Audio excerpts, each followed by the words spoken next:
So Jeffrey Sachs, who told the truth about the Syrian war on MSNBC, which is how I know everyone at MSNBC knows the truth about it, was invited on the BBC to talk about climate change, except it was the weirdest, most disgusting framing about climate change that I've ever seen. And so here, I'll show you a little bit of it. This is from the BBC. As Joe Biden dispatches one of his top team to China, will they have to turn a blind eye to human rights abuses to save the planet? Will they have to turn a blind eye to human rights abuses to save the planet? And then they went on this, like a 5-minute video package detailing all the accusations of human rights abuses against China. Against China. And how could we work with them to stop climate change if China is such a human rights abuser? Like they made, so they bring on Jeffrey Sachs, and they ask him about climate change and working with the Chinese, and here's what he says. The Biden administration has been strongly critical of China's actions on human rights, but engaging on climate change. Do you see that as a strategy that can actually work? I'm not sure why BBC started with listing only China's human rights abuses. What about America's human rights abuses? The Iraq War, together with the UK, completely illegal and under false pretenses. The war in Syria, the war in Libya, the continued sanctions against civilian populations in Venezuela and Iran, walking away from the Paris Climate Agreement for the last 4 years, unilateral trade actions that have been deemed illegal by WTO.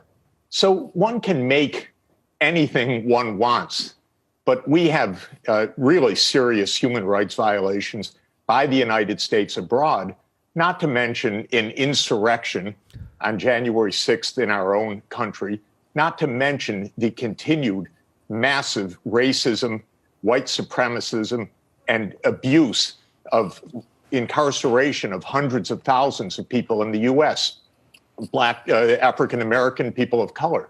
So I think that the whole premise of this story is a little bit odd. No, but sorry, I'm looking. If I may, we have to look. I found the framing of it not what I expected. I thought we were going to talk about climate change, which we should. But I think that the idea that there is one party that is so guilty, how can we talk to them, is just a strange way to address this issue. Well, hang on. Sorry, Jeffrey. If I could come, Jeffrey.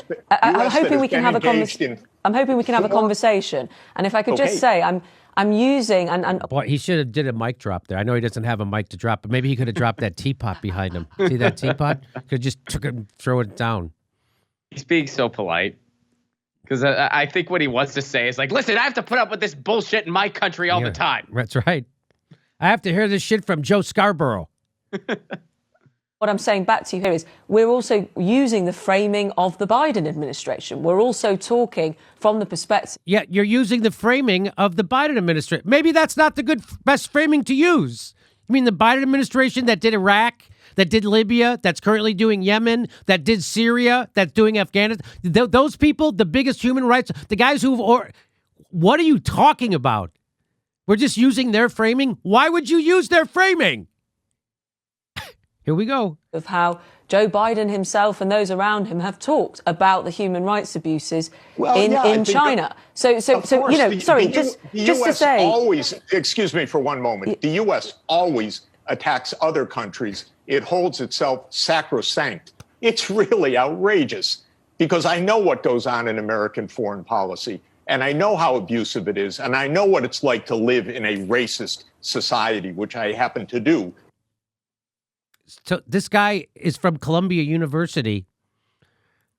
How is it that he tells the truth like this? How does that happen? Right. How do they get a guy from Columbia University to be this? Come on. How the hell is a guy this honest still working for Columbia University? How could that possibly be? That is a CIA infiltrated place, man.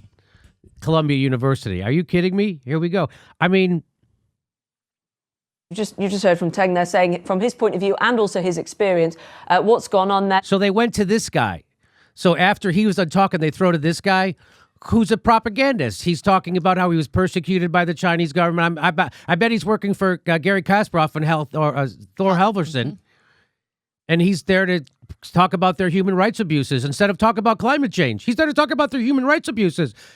Why don't you have Edward Snowden on? Why don't you have right now? Why don't you have Julian Assange on BBC, because that's a human rights abuse. We're torturing a journalist for exposing the United States war crimes, not China, but the United States. That's what you guys do to people who expose them. And now this guy's exposing China, but you bring him on as a guest.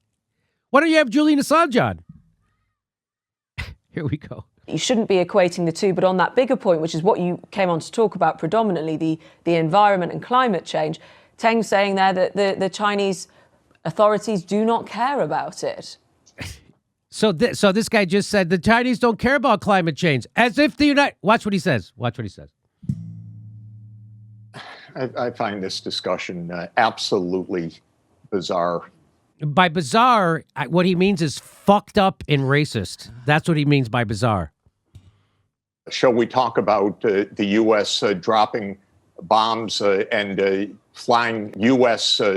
warplanes over Yemen, creating mass destruction right now? Shall we talk about how many people have died in Iraq because of the U.S. illegal actions?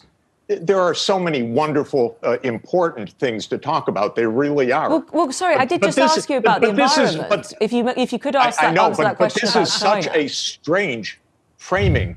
Of course, China abides by treaties. The United States walked out of most of the treaties recently. The United States walked out of the Iran treaty that was approved by the UN Security Council and by the UN member states, and then unilaterally imposed sanctions on the civilian population of Iran to bring as much suffering as possible. That is an absolute abuse.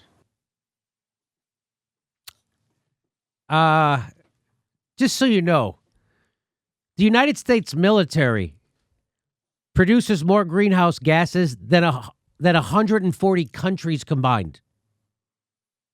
Just so you know, there's 140 countries. The U.S. pollutes more than 140 countries combined. You can't find climate change. You cannot fight climate change without dismantling the United States military-industrial complex. The U.S. military alone pollutes more than 140 countries combined. Well, and all the corporations that we allow to just roam, without any types of protections whatsoever. I mean, they're some of the biggest polluters in the world too, and they're able to do what they do largely because of the free reign they get in the United States. By the way, how about we have depleted uranium weapons? How about that? Depleted uranium, which is a war crime. Which is a war crime. Depleted uranium weapons pollute the earth so badly, they lead to birth defects for generations. But let's not talk about that on the BBC, shall we? Because they're complicit. Is that, the United States supplied white phosphorus mortars that have been used in Yemen? White phosphorus, which is also a war crime, burns to the bone and causes chronic pulmonary problems. That's what the United States is doing to the poorest people in the world.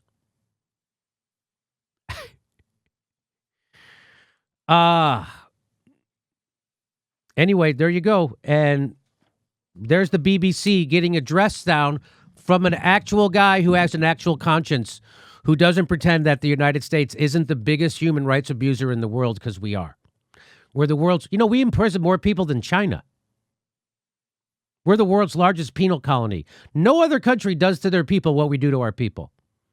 There's nobody else is in the streets shooting 1,000 of their own people in broad daylight, shooting 13-year-olds, 15-year-olds, 19-year-olds for a traffic violation, get killed.